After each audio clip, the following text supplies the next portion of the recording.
अस्सलामुअलैकुम प्यारे बच्चों, लिली से मिलें जो कि एक दिलचस्प और ख्वाबों की दुनिया में रहने वाली किताबों की शौकीन लड़की है। उसका कमरा एक लाइब्रेरी का मंजर पेश करता है जहां वो किताबों की दुनिया में घंटों मगन रहती है। वाह, जानवरों के बारे में यह किताब बहुत ही शानदार है। जैसे जैसे लिली पढ़ती जाती है, कमरा एक जंगल में तब्दील हो जाता है और बहुत से जानवर उसको आसपास चलते फिरते नज़र आते हैं। रोज़ाना स्कूल के बाद लिली पुरजोश होकर लाइब्रेरी जाती है और नई से नई कहानियों की किताबें घंटों तक पढ़ती रहती है। खुश आमदीद लिली, आज आप कौन सी कहानी पढ़ना चाहेंगी?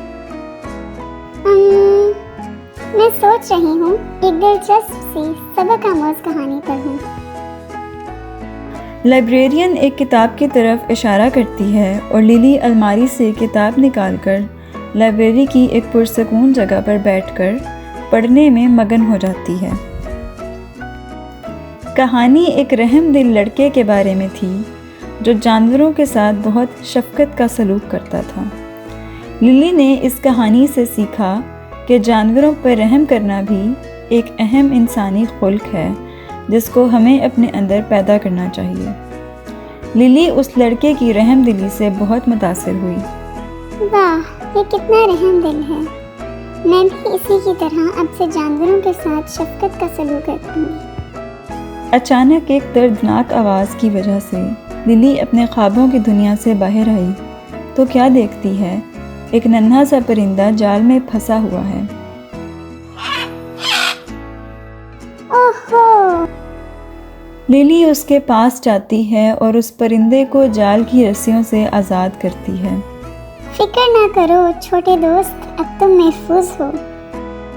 नन्हा परिंदा आज़ाद होकर खुशी से चहचहाने लगा, जिसे देखकर लिली के चेहरे पर भी खुशी की लहर आई। लिली नन्हे परिंदे को लेकर अपने घर की तरफ रवाना हुई। लिली, ये कहाँ से लाई हो?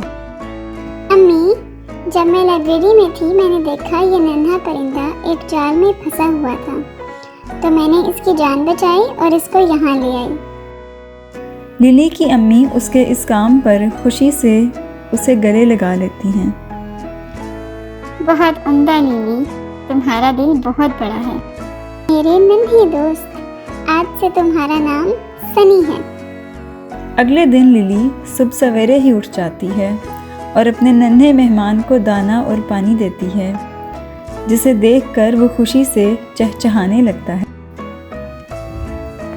अब तो ये लिली का मामूल बन गया था कि वो सनी के खाने पीने का ख्याल रखती।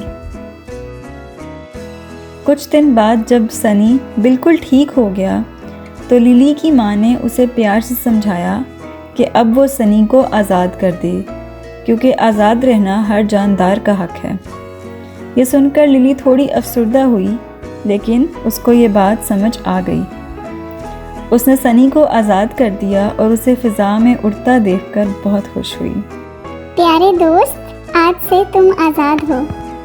प्यारे बच्चों, इस कहानी से हमने सीखा कि हमें जानवरों से रहम और शफकत का सलूक करना चाहिए और आज़ादी हर जानदार का फितरी हक है, इसलिए हमें उन्हें कैद नहीं करना चाहिए।